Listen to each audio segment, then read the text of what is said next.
La construction d'un graphique dans Excel est une compétence que tout gestionnaire et que tout étudiant en gestion devrait développer et connaître sur le bout de ses doigts. Alors aujourd'hui, nous allons apprendre comment faire un graphique du seuil de rentabilité et du seuil d'indifférence grâce au logiciel Excel. Alors nous avons déjà des données, autant sur le seuil de rentabilité que sur le seuil d'indifférence. On va vouloir créer un graphique pour le seuil de rentabilité du produit A. Le produit A a un coût fixe de 15 000, un coût variable de 20 $ et un prix de vente de 25 $ par unité. Nous avons bâti ici le tableau qui va servir à faire notre graphique. Donc, c'est un tableau où on a besoin de la quantité fabriquée et vendue, du coût total relié à cette quantité, du revenu total relié à cette quantité, ainsi que du profit toujours relié à cette quantité. Alors, pour bâtir un graphique du seuil de rentabilité, il suffit de sélectionner la colonne quantité et à l'aide de la touche contrôle de notre clavier, d'aller sélectionner des colonnes non consécutives. Donc, j'ai 4 colonnes à sélectionner. La quantité qui se trouvera être l'axe des X de mon graphique, le coût total de revenu ainsi que le profit. Par la suite, je fais insertion et je vais aller choisir le graphique. Nous allons choisir toujours le graphique nuage de points, le 4e. Celui qui a des points et des lignes droites. Là, je vois que mon graphique, il n'est pas cool, il ne marche pas tellement bien. On ne s'inquiète pas, on va expliquer ce qui se passe. Donc, on crée le graphique. Voici le graphique. Et on va déplacer le graphique grâce à ce bouton sur une page indépendante. Pourquoi? Parce que c'est plus joli d'avoir un graphique sur une page indépendante. Ce graphique du seuil de rentabilité du produit A. Alors, j'envoie ça sur une page indépendante. Je vois mon graphique ici. Le seuil de rentabilité est censé donner des lignes droites. Je suis supposé avoir 3 lignes droites. Une ligne pour les revenus qui vont croître, une ligne pour les coûts qui vont aussi croître au fur et à mesure que la quantité fabriquée va augmenter, et une ligne pour les profits qui va elle-même croître au fur et à mesure que les profits vont augmenter. Le problème qu'on voit dans Excel, il est fréquent. Parce qu'Excel a inversé mon axe des X et mon axe des Y.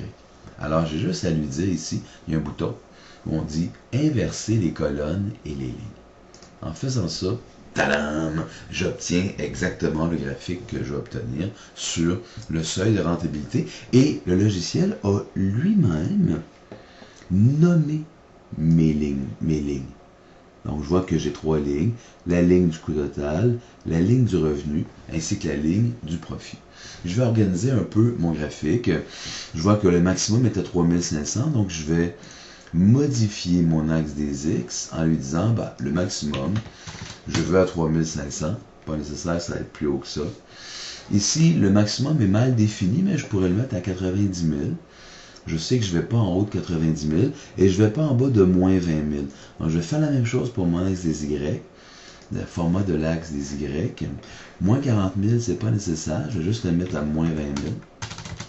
Et 100 000 dans le positif, ce n'est pas nécessaire. Je vais le mettre à 90 000. Voilà. Changer l'échelle de mes axes comme ça me permet d'avoir un graphique qui est plus grand sur la feuille, ce qui évidemment donne un avantage dans la lecture. Ensuite, je vais venir changer le titre. Alors, le titre, je vais tout simplement l'appeler graphique du seuil de rentabilité, item A. Je pourrais augmenter la taille de mes étiquettes ici. Je vais le mettre à 11. Même chose ici pour mon axe des X, je vais le mettre à 11. Ma légende, je pourrais venir la mettre à une taille de 12. Question de voir comme il faut ma légende. Là, je vois que j'ai 3 lignes. 3 lignes de différentes couleurs avec des points et d'une largeur de ligne qui est identique. C'est bien comme ça lorsque j'ai de la couleur, mais si je le fais imprimer en noir et blanc, bon, ça va être difficile de voir quelle est la ligne du revenu, quelle est la ligne du coût total, quelle est la ligne du profit. Je vais donc transformer le format de mes lignes. Alors, je vais cliquer sur une des lignes, je vais cliquer à droite, c'est-à-dire format des données. Je vais aller sur mon petit pot de peinture, je vais choisir mon marqueur et dans mes options de marqueur, je vais augmenter la taille de mon marqueur. Ensuite, je vais aller dans mes formats de ligne, je vais augmenter la taille de ma ligne et je vais la laisser en bleu. Donc, j'ai une ligne qui est large, qui est bleue, avec des points pour définir le marqueur. Ensuite, je vais faire la même chose pour ma ligne des revenus. Donc là, je vais changer le marqueur. Au lieu de dire que j'ai un marqueur rond, je vais mettre un marqueur triangulaire. Je vais le mettre un petit peu plus grand aussi. Et je vais, quant à lui, changer la taille de ma ligne. La taille de ma ligne, je vais la mettre toujours à 2.5. Et là, je vais mettre une ligne qui sera pointillée. Alors là, même si je le fais imprimer en noir et blanc, ça va être clair, là. Je ne peux pas me tromper. J'ai une ligne bleue qui est pleine avec des marqueurs qui sont des cercles, et j'ai une ligne orange qui est pointillée avec des marqueurs qui sont des triangles. Alors, je ne peux pas me tromper, même si je l'imprime en noir et blanc. La feuille des profits, c'est pas la feuille, mais la ligne des profits, je vais toujours changer. Elle, toujours sur le petit pot de peinture. Les marqueurs, je n'en mettrai pas. Donc, je ne mettrai pas de marqueur. Et la ligne, pour bien la voir, je vais la mettre noire et je vais la mettre plus large. Voici ma ligne des profits. Donc là, j'ai 3 lignes de nature différente. Lorsque je vais imprimer, je vais bien voir ce qui se passe. Ça, c'est mon graphique de seuil de rentabilité que je vais déplacer, que je vais mettre après les données du seuil de rentabilité. Donc, j'ai les données du seuil de rentabilité, j'ai mon graphique, et ensuite, j'ai le seuil d'indifférence. Pour le seuil d'indifférence, j'ai 2 procédés. Un procédé ERP, un procédé Excel. Ici, c'est l'histoire de combien ça coûte pour créer une facture. Alors, le procédé ERP me coûte 30 000 $ d'investissement de coût fixe et il va me coûter 4 000 $ par facture. Tandis que le fameux logiciel Excel va me coûter 114 $ d'achat et il va me coûter un coût variable de 12 $ par facture créée. Alors, j'ai créé un graphique ici qui me donne la quantité fabriquée avec mon coût total pour le procédé ERP et mon coût total pour le procédé Excel. Je vois que le seuil de rentabilité, le seuil d'indifférence plutôt, est atteint à 3736 unités pour un coût total identique du procédé ERP à 44 943. Pour la même chose, pour le procédé Excel, à 44 943 $. Alors, je vais me créer un graphique. Je sélectionne la colonne de quantité. Avec la touche CTRL, je sélectionne le coût total pour le procédé ERP et je sélectionne le coût total pour le procédé Excel. Là, moi, j'aime pas ça. Parce que quand je vais faire mon graphique, ma colonne procédé ERP coût total va s'appeler CT. Et ma colonne de procédé Excel coût total va s'appeler CT aussi. Peut-être pas très brillant de faire ça comme ça, alors je vais l'appeler tout simplement CT ERP. Et lui, je vais l'appeler CT Excel. Comme ça, dans mon graphique, il n'y aura pas d'ambiguïté. Un qui va s'appeler ERP et l'autre qui va s'appeler Excel. Même chose que tantôt, je vais insérer un graphique. Je ne choisirai pas n'importe quel graphique. Je vais choisir le nuage de points, le troisième, celui qui a des lignes. Et là, je vois que le graphique, il est parfait. Ça fait de belles lignes droites, comme c'est supposé être. Je choisis le graphique.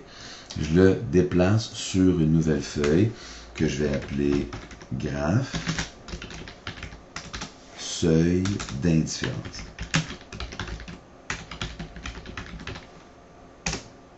Mon graphe seuil d'indifférence, je vais venir le mettre après mes données de seuil d'indifférence. Je vais changer l'axe des Y. Je vois que ça part de 0. Ça monte à peu près jusqu'à 50 000. Donc, je vais lui dire, tu vas mettre ça de 0 jusqu'à 50 000. Je vois que l'axe des X, ça part de 0, ça monte jusqu'à 4 000.